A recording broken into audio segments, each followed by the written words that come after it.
Hello people, welcome back to Fantastic.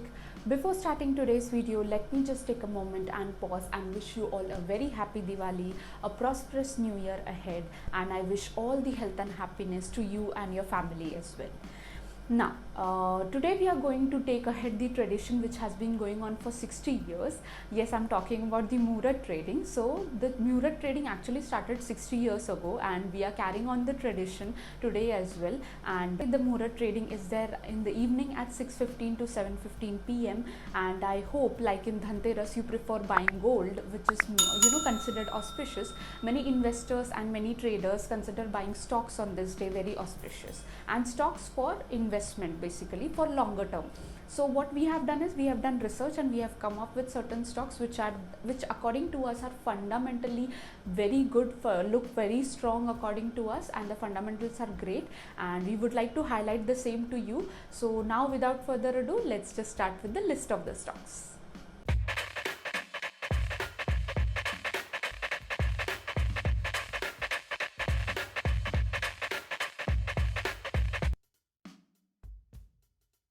Now, before starting with the list of stocks, one small request. This research and all we have done on our research basis, and this is basically not a recommendation for you to buy, but definitely we'll try and give some target prices for these stocks which we are expecting in the coming time. We'll highlight all the strong fundamentals, but like I said, these are our research part, and we would really like for you to do your research on this and then go for taking any decision to buy these stocks or sell these stocks or whatever your decision is. Please do consult your financial investor or your guide who gives you guidance in the finance sector. So we as a research person has tried to highlight you certain things, so do consider your own research before taking a decision on any of these stocks. The very first one in the list is Kotak Mahindra Bank Limited.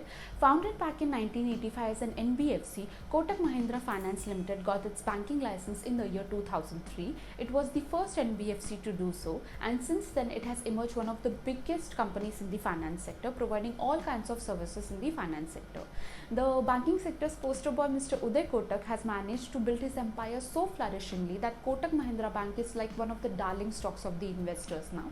And in this kind of pandemic situations where many finance sector companies were struggling, Kotak Mahindra Bank could manage to control its NPAs, which is the non-performing assets, as well as maintain its profitability. So this tycoon is been maintaining and has been continued to maintain its profitability above 20% since past many years. So we think that this large cap could be one of the outperforming stocks in the banking sectors in the coming years.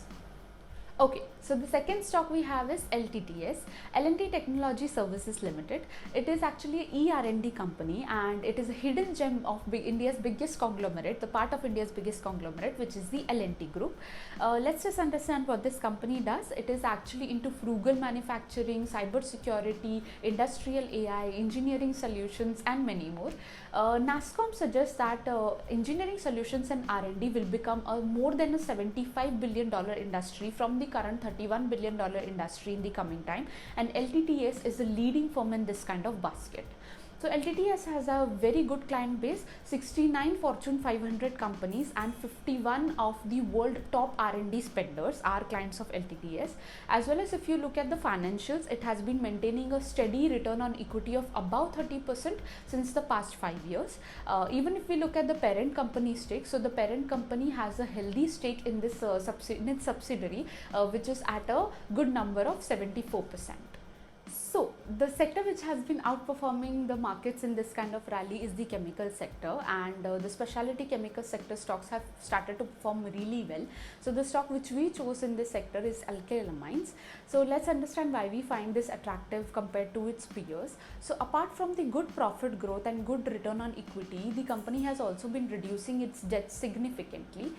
It is actually into the manufacturing of organic and inorganic chemical compounds, and it provides amine and amine based chemicals to pharmaceuticals, agrochemical, ruby chemical and water treatment industries. And due to the small risk factors, it is trading at a higher PE compared to its peers. So actually it also confirms the growth story. The higher PE also confirms the growth story of this company, and the promoter stake in this company is also at 74%, which is a very good number and has been steady for the past many years. Next up is Heidelberg Cement. The name itself suggests that the company is into manufacturing and selling of cement, and this small cap cement sector stock has been outperforming its big peers due to its small size as well as its emerging market strategies. Even though it has a stellar performance and a good profit growth, it has actually been trading at a very good valuation, which is 18 PE only. If the government pushes more infrastructure spending in the coming time, which is likely to be done in the upcoming budget, then cement sector would get a very good boost, and Heidelberg Cement is actually very much aligned to tap this opportunity in this sector.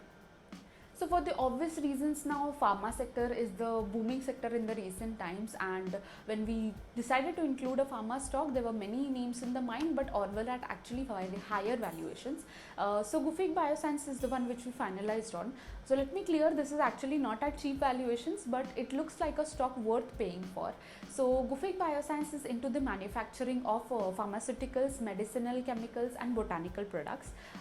Even if looking at the financials, the company has been achieving a good and steady profit growth of more than 35%. So this is not the only reason why we chose Gufic Bioscience. In the latest annual meeting, Mr. Jayesh Choksi, the chairman of Gufic Bioscience, announced that they have set up a manufacturing plant equipped to manufacture more and more of this botulinum toxin. So this product is actually used in the treatment of certain eye disorders, muscle stiffness, and highly used in the treatment of cosmetic appearance of wrinkles and face. So due to the sensitive use of this product, it has very high global standards to maintain, and Gufic Bioscience is one of the 5 companies in the whole world to maintain these standards and do so. And even other than this very big botulinum toxin part, this company has also been introducing and manufacturing more effective drugs and pharmaceuticals, and through its R&D spendings, and which will also impact its sales in the coming time, directly impact the sales numbers in the coming time. The only risk factor we see in this company is the alarming debt to equity ratio, so be cautious. Okay, so these were the stocks we chose for you, which we tried to highlight. We did fundamental research on. So as you know, these are the fundamentally picked stocks. It is actually a little bit difficult to derive a certain target price, but do not worry, we have tried to bring some target prices for these stocks, which we will display at the end of this video. And other than that, you can also consider, if you're buying now after consulting a financial advisor or after doing your own research, consider holding them till the next Murat trading session, or just refer to the target prices at the end of the video. And these actually are the recommendations to encourage more and more investing and participation in the markets. And similarly, to encourage us, you need to support us. So if you have not yet, please subscribe to the channel, like the video if you have liked the content, leave a comment for any kind of feedback, and see you for the next video.